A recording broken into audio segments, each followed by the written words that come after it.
Welcome everyone. I'm Elle Wilson, the creator of TrueBrow, and of course this is my beautiful partner in crime, Toby, the other co-founder of TrueBrow. And so we're here together with the beautiful Nguyet today. And hi Nguyet, how are you doing? Hi Toby. Nice to see you. I'm well, thank you. How are you? Second time today. Second time today. Yeah. We're lucky. Lucky me.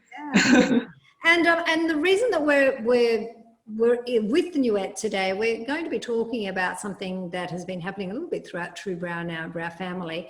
But we wanted to bring some success stories to you because I feel, I don't know about you two, but I kind of feel that the scales are really out of balance, you know, with lockdown. We're hearing through the media just so many of we're hearing all the bad stuff all the time. Churning of doom and gloom. Yeah, and I think that, you know, in our world and in our community, we have had some incredible transformations. Is that right, Nguyet? Yeah, that's right. Amazing success stories that lockdown has actually been the sort of the catalyst for, and I want to share them. And I know I've dragged Toby into this today because I wanted to. So here he is, just so good. You can't see. We've got like a desk and there's chains around my leg at the bottom. You can't see it from here, but yeah, I can't really leave. It's not true. It's not true. And tell people that's not true, Toby. You know, it's not true.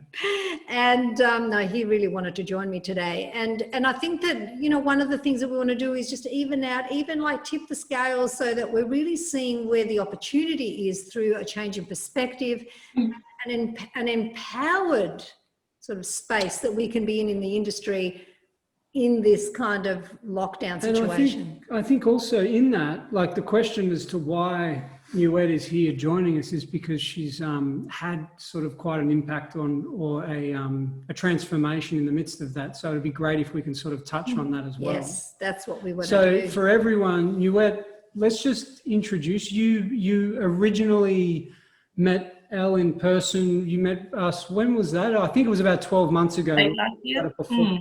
Felt like yesterday, but we estimate it's about 12 months ago. And you're obviously part of our TrueBrow family and everything like that. Can you remember that? Can you remember going back then? Yeah, definitely. I think about what it was like. You came up for was it a masterclass training event? Yeah. So I spoke to Sammy, and then I also spoke to Elle. And I think after having the conversation with Elle, I was really intrigued about TrueBrow. For anyone who doesn't know, Sammy's one of our educators. Yeah. Sammy. So she's lovely. When you say intrigued, that's an interesting word because many people use that around TrueBrow. What was that about? Was it about the work? Was it that you were seeing that was being created by other? Correct. Yeah, it's like, you know, I've been a beauty therapist for since 2002 or something, on and off. But like I thought I know how to, you know, make a brow look good and that. But when I saw TrueBrow results and what's been posted online, I was like, how do they do this? This is something I can't do. So yeah, I just wanted to learn the craft. Can I just say one thing about that? I love that you say that because it's kind of that simple. You see it, you know you can't do it, and you go and learn it. You know, it's not any more complicated than that. It's not how do they do it or what do they do. You know, it's kind of like, well, I know I can't create a design like that. I know I can't get every single brow that walks into my salon to be beautifully designed like that. So I want to learn how. I love the simplicity of that, Nguyet. And I think that comes through you too in more ways than one. Even when we had our conversations, when I contacted you, because I was contacting our community just to check in at lockdown, see how we could help, because you're in our TrueBrow business community as well. And I was contacting you to talk about numbers, wasn't I? Yeah. What happened? What happened on that first phone call? Yeah, I think we had a very short conversation at first, and you said, okay, after speaking, roughly about how I was traveling during lockdown, Al said, okay, I think we need to have a deeper conversation. Or how were you through lockdown? Sorry? How were you traveling through lockdown? Like it's been a big hit for a lot of people, emotionally, practically, you know. What was it like? I think I coped with it well during the first lockdown. I felt like I was being tied, like there's not much I can do while, like during the lockdown. I just felt like, you know, kind of lose control of your capacity. I lost control. I was a bit lost, and I was a bit negative about the whole thing, and I kind of like put my business aside and didn't want to think about it. I then had a conversation with Elle, and I remember when Elle asked me, Elle was complimenting on my space and how beautiful it is, and I was just like, yeah, but you know, I'm not getting any clients, so what's the point? Yeah. And Elle sort of like sat me down and made me think about a lot of things that had never occurred to me, as in like where my mental space was and why is it the way it is.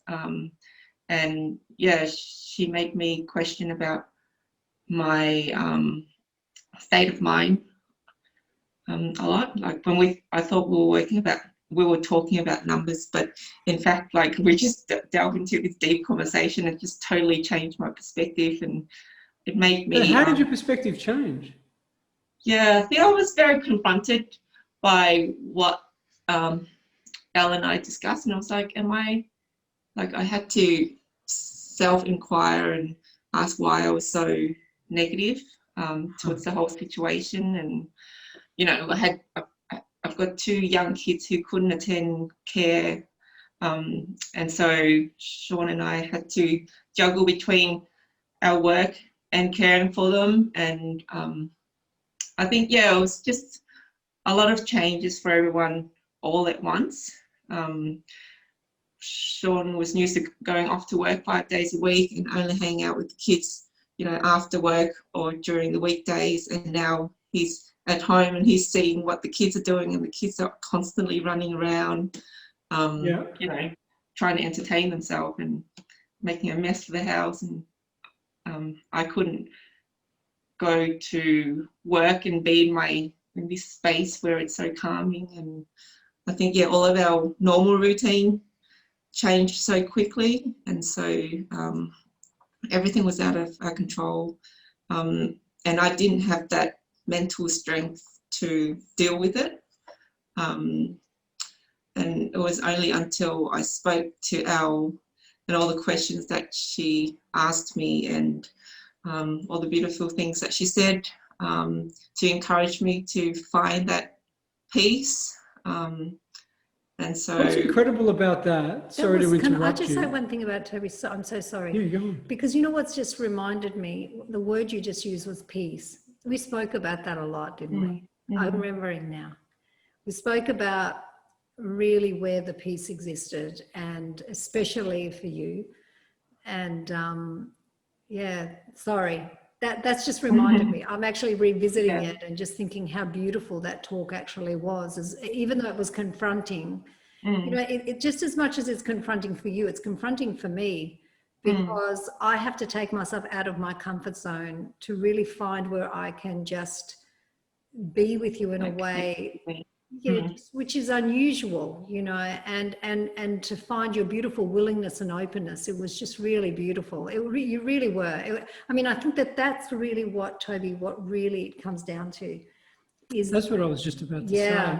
I was just about to say that's such a big thing when we're in some sort of relationship with negativity and circumstances and being hard done by in them, or being frustrated or being stuck or whatever it is. And that sort of, we begin to feed that sort of cycle, the willingness to, because there's 2 ways you can go. You can pivot 2 ways. You get confronted by something which is really presenting you with a truth that is sort of like a knife that is about to cut through the illusion that you're currently looking at.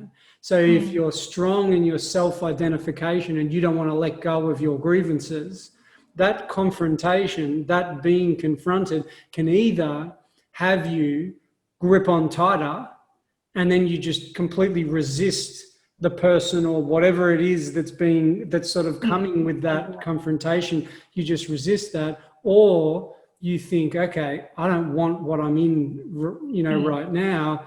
You kind of allow it in, and that can be really painful, because in some ways it necessitates a sense of loss of self. We have to lose a part of our identity to allow a new identity to sort of infill, to sort of come in and infill and inform our experience, So it's amazing that you were able to actually do that. You were able to have the willingness to sort of open when Elle was sort of, coming gently, moving in ways that were like really illuminating and confronting for you. Yeah, it's, kudos. Yeah, I think it was just like really perfect timing. Like I really needed to hear those words. And as soon as we got off that phone call, I was on my phone listening to podcasts after podcasts of your podcast. Like both of you were talking, and I went through all of it, as well as meditation and Buddhism teachings, and I did all that, and it really gave me inner peace and inner strength. So beautiful. I remember that you mentioned that you listened to how many of our podcasts? All of it. It said at the time there was 88 or something. When you wrote that, in the shower, cooking, washing dishes, at night time in bed. Yeah, that's lovely. It's so adorable, so adorable. And I saw you a lot in the power shift too. At that time, you jumped back into the power shift and were watching things there and commenting. And I think it is a decision that we have to make. And we do have an opportunity right now. You know what just occurred to me? I just want to say something that I think is really quite interesting, actually.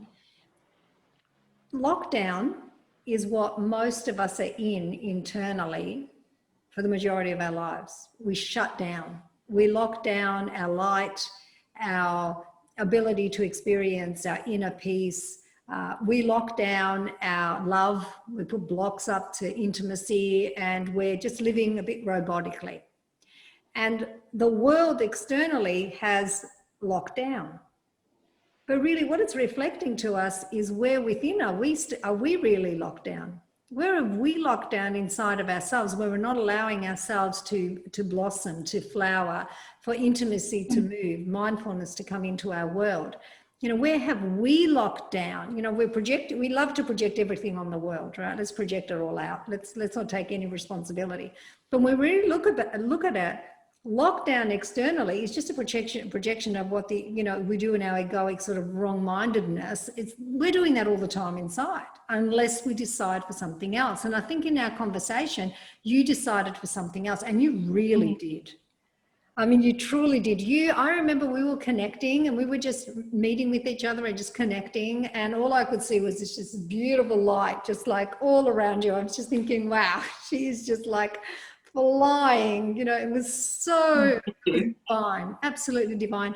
And I knew you'd made a deeper choice. I knew you were letting go. And we talked about the beautiful Thich Nhat Hanh. Did I say that right?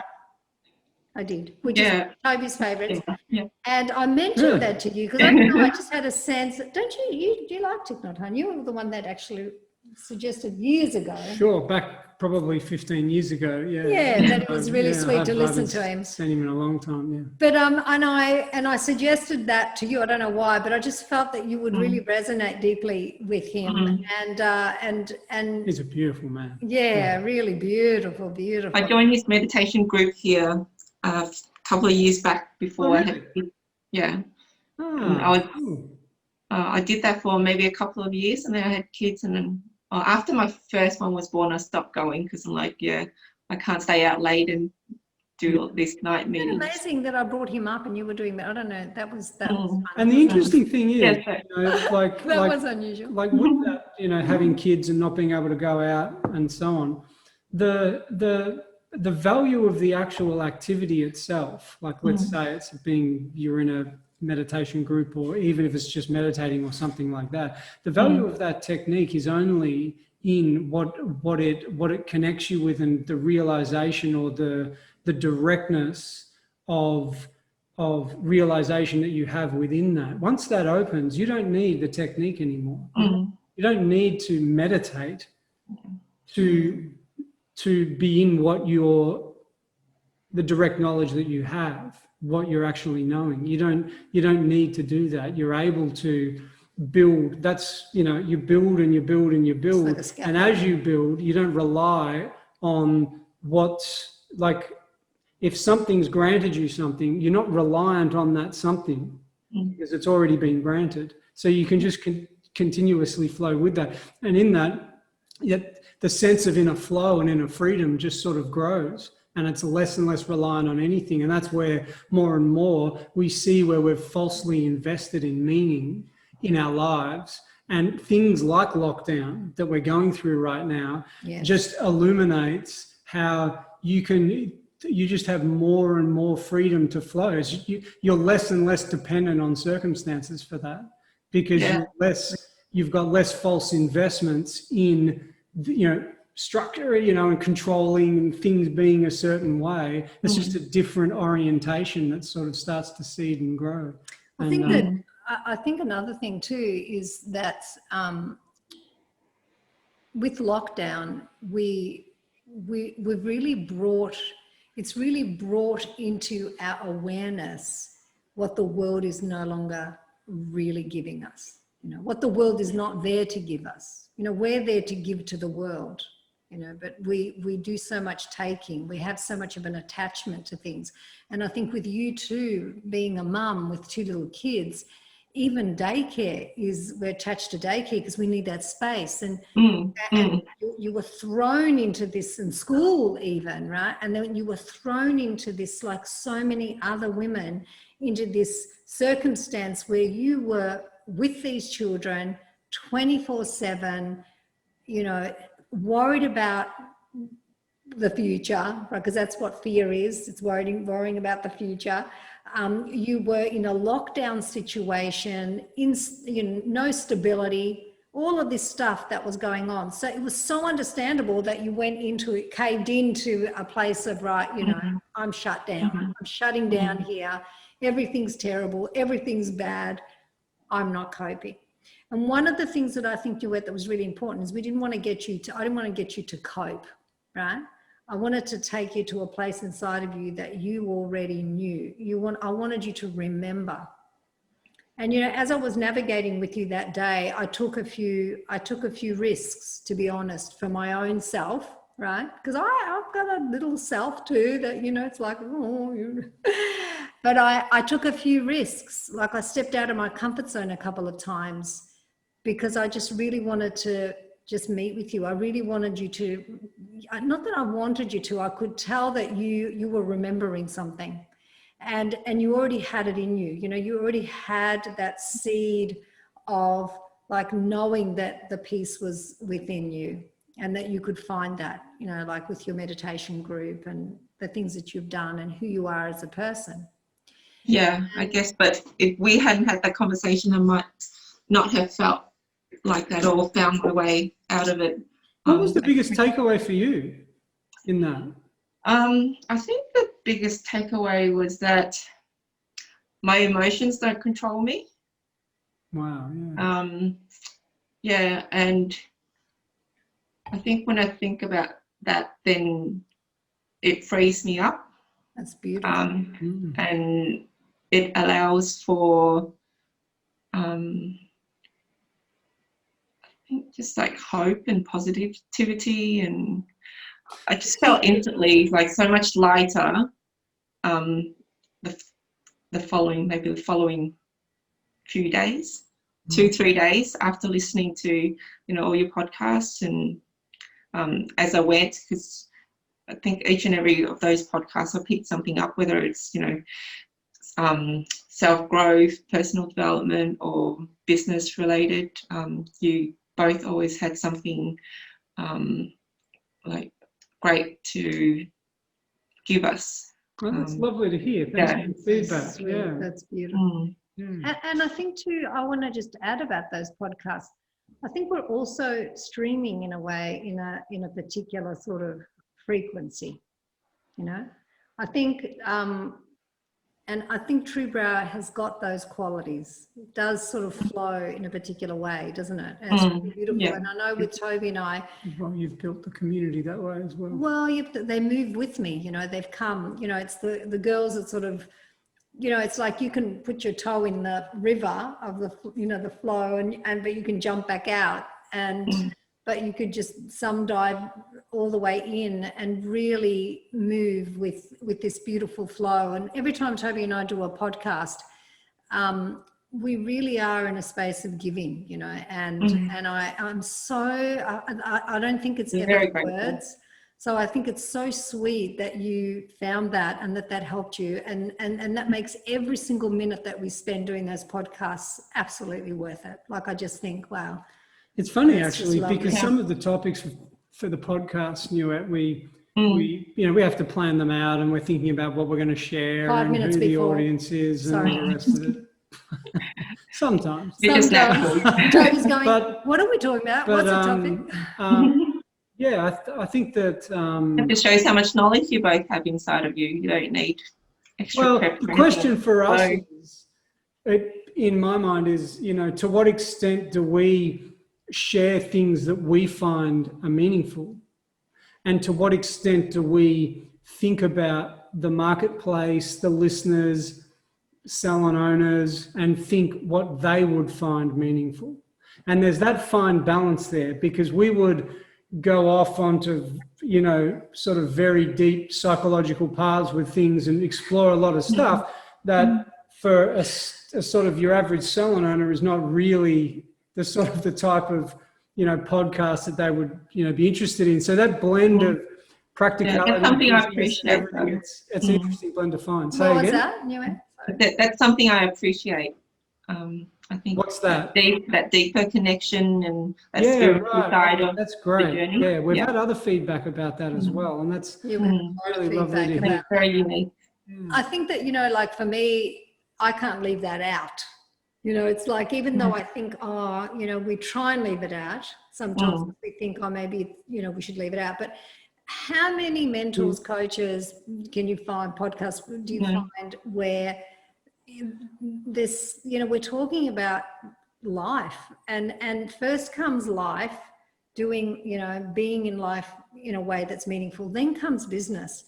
Like, you can't put business first, because it never ever works, and this is what exhausts the beauty professional. This is what exhausts the salon owner, causes adrenal fatigue, breakdowns, mental craziness while they're trying to sleep, you know, mental health issues, because they try to put business first, when really the reality is that it always has to be the opposite way. So for us, we know that, because we're growing international brands. We understand that whenever we put business first and we don't put what's deeper, on a deeper level, like our clarity, like deeper than our thinking and our feeling, and we go into that clarity, when we're there, we are flowing forward. So, you know, it's kind of really challenging, Toby, isn't it, in a way, to, like, we do think about that sometimes, but I just think that it's so worth putting that information out there. And there is billions of people out there right now that are really thirsty for that knowledge. They want that, because they're a bit tired of the exhaustion. They're tired of feeling out of control. And I mean, you know, look at you. We had another phone call after that, didn't we? We had 2 phone calls. And I was checking in on you, because I thought, let me just check in on her, because, I mean, I don't have to do those things. I mean, I guess I do them because, I don't know, you know, we were talking about it today, weren't we? How can I help? You know, that really, when we look at that, even with our clients as salon owners, you know, we have to be in that space where we're thinking, how can I help? How can I help? Not that I have to help, or I need to help, or I should help, but it's kind of like really knowing that, you know, as human beings and as women, you know, I think it's what also, else is there though, to do?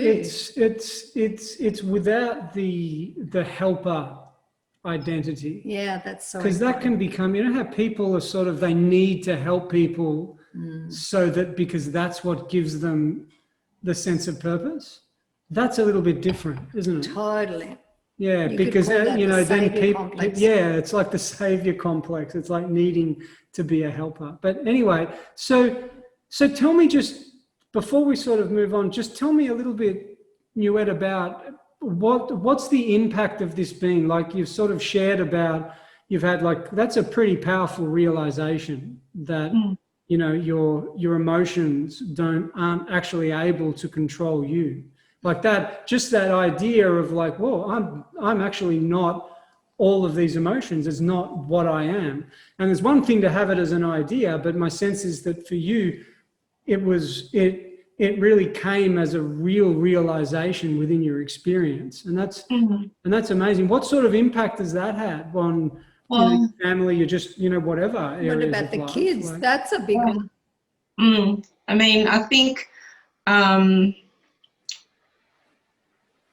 after realizing that truth, my perspective on the whole lockdown situation changed, and in myself, I felt really light in my dealings with my kids. I was able to see, you know, appreciate them more, and find little things that they do make me happy. So I focus on those things more than I do about them, you know, not listening or making a mess. And I have more patience with them, as well as my daily interactions with my husband, you know, were a lot more gentle with each other and more considerate. And the whole mood in the household just changed, like, So you're over the saying course that, of. so you're saying that's that beautiful. you changed and your entire household changed. Yeah, I like want every woman listening to this to, like, I don't know, stand up right now and do something. I don't know, jump up and down for joy, or do something, like run around the table, wherever you are, get up I don't know what, jump up and down, do star jumps. Did you just hear that? Nguyet changed and her whole household changed. Her relationship, I've got tingles all over me. I'm so happy. it's just amazing how one person's mood can affect everyone else around them. Do you yeah, because it feeds, it's not only ahead, do you see differently, so then you have a different experience. Camera's frozen. You have a different experience, but that does have the effect on other people. So even if your environment doesn't change, essentially your whole environment changes, because your perspective of it changes. Like so in that sense, the change is seen outside because it's coming through my perspective, but the outside didn't change. So then the actual add-on tangible effect is that because I see everything differently, inadvertently that does have an impact, and the environment also does change. So it's almost like a double layered effect. It's so beautiful. Does that make sense? That was that so just confusing, too confusing? But wow, that was so Makes good. sense to me. Someone out there got that and went, yeah, someone out there on Mars, Pluto, I don't know where you were, but someone got that. As long as they're, I was going to say, as long as they're not on Uranus, then that's okay. Anyway, so we've got to have a bit of fun.